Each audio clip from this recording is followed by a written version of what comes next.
Hello everyone, welcome to CAD tutorials for beginners. And in this tutorial, we will see the remaining commands in profile toolbar. So that is like splines. We'll see the axis, and we'll see the points, different types of points. So first, I will erase this one. Just erase these lines. So now we'll see the spline command. So there are two types here. First is the spline, and second is the connect. So the first we'll see the spline. So for the spline to create, we need to provide the control points. So we need to first provide a control point, second control point, third control point, and we can provide the multiple control points over here depending upon your situation. And if we have the dimension of these control points, we can provide the dimension as well. So to end the spline, we need to double click on it. So once we double click, the spline gets finished. Similarly, you can just drag these control points as per your requirement and just maintain the shape. But until and unless you have the dimension of it, you cannot control the control points.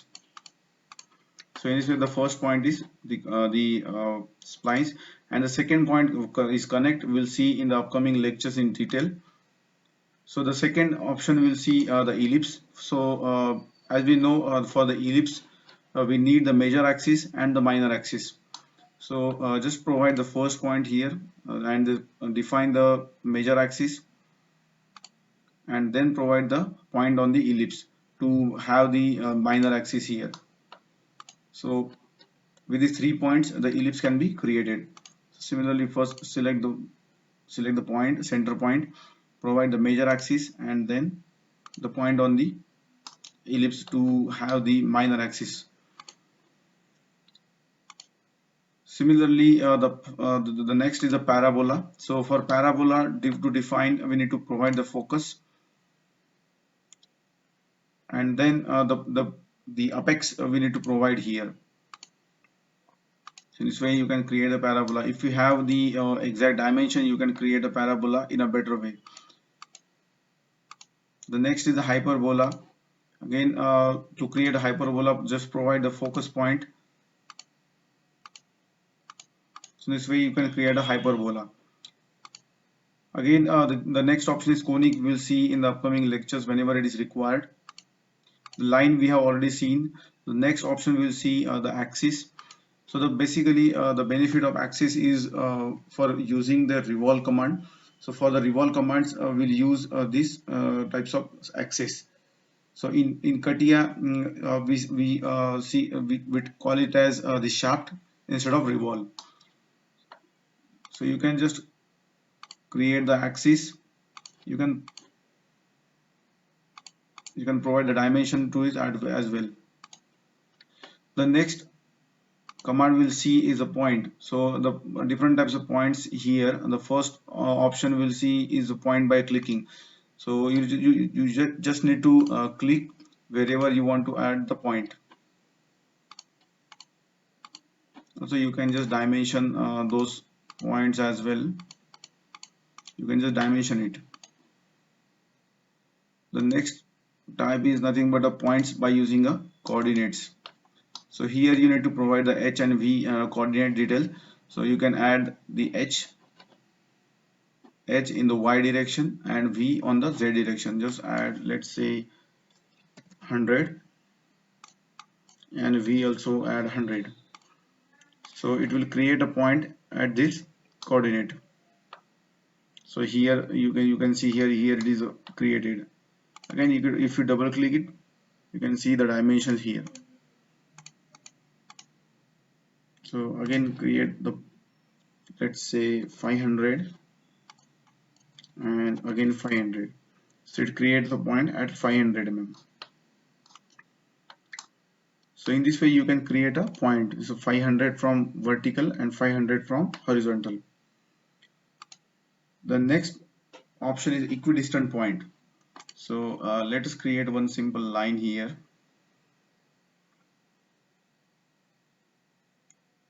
Just select the line, simple line, and we'll create equidistant points. So select the equidistant point option, and here you can see select a line or a curve on which the points are to be created.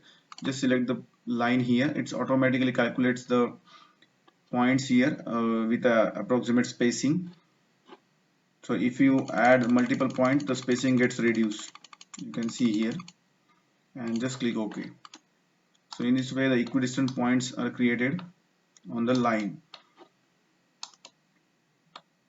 So if you have this kind of arc here, you can create the equidistant point on the arc as well. Just select the point, select the arc, and it will automatically calculate the points with the spacing and the length.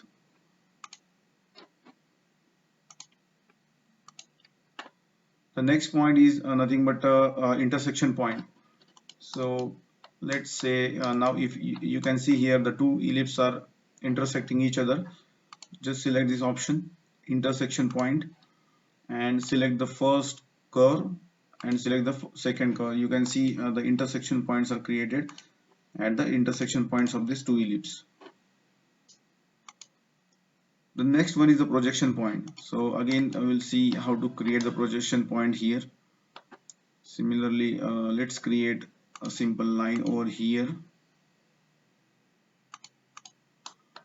and now select the option that is projection point.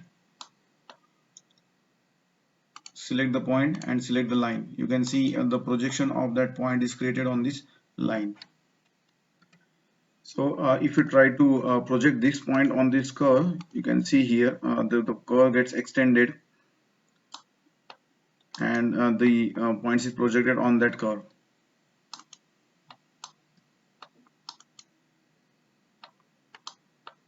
Similarly, we'll try this one, this point on this line. Sorry, it is not selected actually.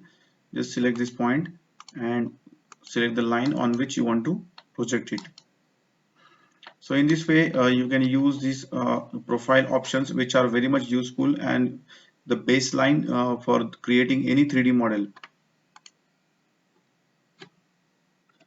So in the upcoming lecture we'll see this operation toolbar over here. It includes the corner, chamfer, the trims, quick trim, the multiple options available here. We'll see in the upcoming lecture. So thank you very much for watching. Please do like and subscribe our channel for more videos. Thank you.